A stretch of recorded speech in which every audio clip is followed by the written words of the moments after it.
This is not just a story. It is a nightmare. A living, breathing nightmare that became the reality for three innocent girls. Amanda Berry, Gina De Jesus, and Michelle Knight. Three young lives that vanished from the streets of Cleveland, Ohio.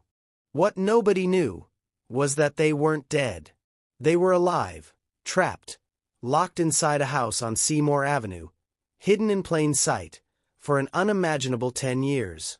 This story is about pain, about horror, but more than anything, it is a story about the unbreakable human spirit, about hope that refuses to die, about survival against all odds. It was a normal day like any other. April 21, 2003. A 16-year-old girl named Gina De Jesus was walking home from school. It was a route she took every day. She said goodbye to her friend at the corner. Broad daylight. People on the streets. Nothing seemed out of the ordinary. Then, a familiar car pulled up beside her. A man she recognized. Ariel Castro, the father of one of her school friends. A man trusted by the community.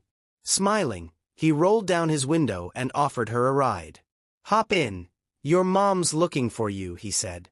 Gina, trusting him, stepped into the van, unaware that this was the moment her life would shatter into pieces. But Gina wasn't the first.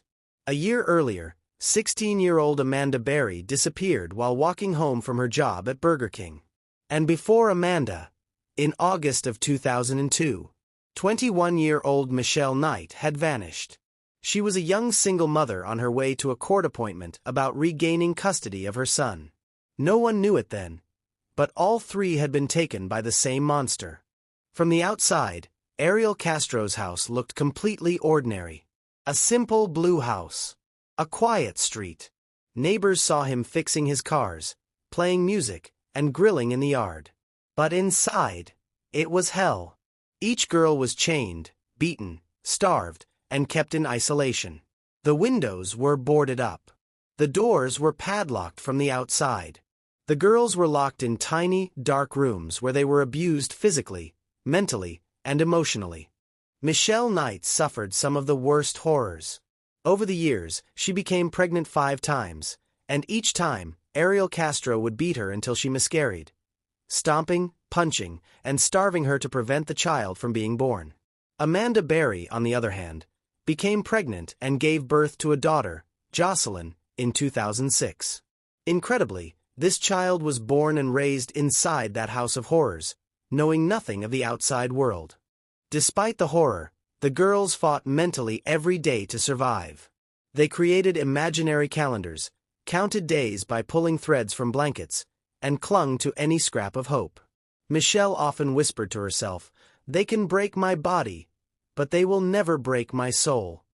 Amanda, while raising her daughter, focused all her energy on staying alive for her child.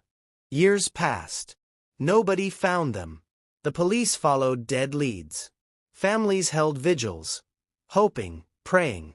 But no one could imagine that right in the middle of a busy neighborhood, 3 girls were locked behind those doors. Then, in May of 2013, after 10 long years, the miracle happened. Ariel Castro left a door unlocked. Amanda noticed. Her heart raced. She grabbed her daughter Jocelyn and ran to the front door. It was bolted, but broken. She screamed at the top of her lungs. "Help me! I'm Amanda Berry. I've been kidnapped for 10 years."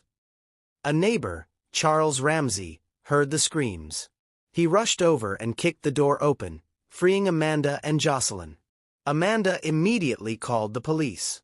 Her voice trembled but was firm. "Help me. I'm Amanda Berry.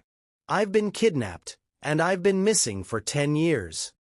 When the police arrived and stormed the house, they were stunned when Amanda told them, "There's 2 more girls inside. Go get them." Moments later, Gina De Jesus and Michelle Knight were led out into the sunlight, for the first time in a decade. Ariel Castro was arrested the same day. The world watched in horror as the details unfolded.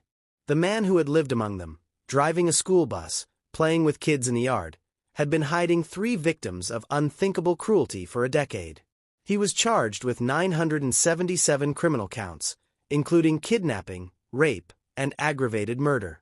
He was sentenced to life in prison without parole plus 1,000 years. But justice came faster than anyone expected. Within a month, Castro was found dead in his prison cell. He had hanged himself. But this story isn't just about darkness. It's about what happens when people refuse to give up. Today, Amanda Berry works to help find missing persons. She became a reporter, a voice for the voiceless. Gina De Jesus works in victim support, helping families of missing children. And Michelle Knight, the woman who endured the most brutal torture, became an author and motivational speaker. Her message to the world is simple: your past doesn't define you. Your pain doesn't own you. I was chained for 10 years, but my spirit was always free. This is a story that teaches us something very real. No matter how dark life gets, no matter how heavy the chains may feel, if these women could survive 10 years of hell, then you can survive whatever pain, struggle, or hardship you're facing. Pain is real, but so is hope. So is strength. So is survival. This was the story of the Cleveland abduction. A story of horror, but more importantly, a story of courage, survival, and victory of the human spirit.